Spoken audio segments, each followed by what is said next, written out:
डॉगच्या leak करण्यामुळे एका मुलीला आपले 4ही लिंब गमवावे लागले. 32 वीक ती ICU मध्ये होती. 6 वेळेस तिला कार्डियाक अरेस्ट झाला आणि 1 वेळेस तिचं हार्टही थांबलं होतं.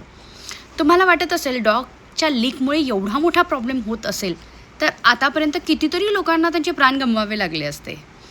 आणि हा आयसोलेशनचा इन्सिडेंट पण नाही आहे. कॅप्नोसाइटोफेगा नावाच्या इन्फेक्शनमुळे लोकांना आधी हा प्रॉब्लेम फेस करावा लागलेला आहे. पण तुम्ही जर काही साधे रूल फॉलो केले तर तुम्हाला आणि तुमच्या फॅमिलीला या आजारापासून घाबरायची गरज नाही. कॅप्नोसाइटोफेगा हा बॅक्टेरिया जो आहे तो नॉर्मली सगळ्याच डॉगच्या सलायवामध्ये अवेलेबल असतो. पण जर तुमच्या शरीरावरती एखादी जखम असेल किंवा ऊन झालेली असेल आणि तिथे जर त्या डॉगने तुम्हाला चाटलं तर तो बॅक्टेरिया अगदी एक्सप्रेस हायवेसारखा पळायला लागतो आणि थेट जाऊन रक्तात मिसळू लागतो.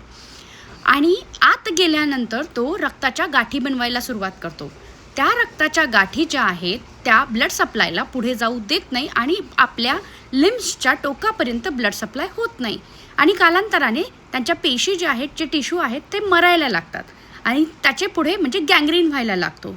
आणि परिणामी तो गँग्रीन झाल्यानंतर डॉक्टरांना ते लिंब तुमचा जीव वाचवण्यासाठी कट करावेच लागतात.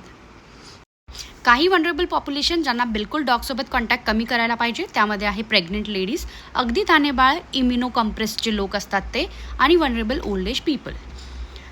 हेल्दी लोकांना अगदी खुश होण्याची गरज नाही आहे. हा व्हिडिओ तुमच्या फॅमिली, फ्रेंड्स अँड डॉग लव्हरला पाठवा. एक तुमचा शेअर कितीतरी लोकांचा जीव वाचवू शकतो. जर तुमच्या शरीरावरती कुठेही काही जखम झाली असेल तर तुम्ही डॉगपासून थोडंसं दूर राहा. जर आणि दूर राहणे पॉसिबल नसेल आणि जर समजा तुमच्या झालेल्या जखमेवरती त्याने चाटलंच तर त्या जखमेला लगेच टॅप वॉटरखाली प्रॉपरली साबणाने धुवून काढा. लगेच तुम्ही रेबीजचं इंजेक्शन घ्या.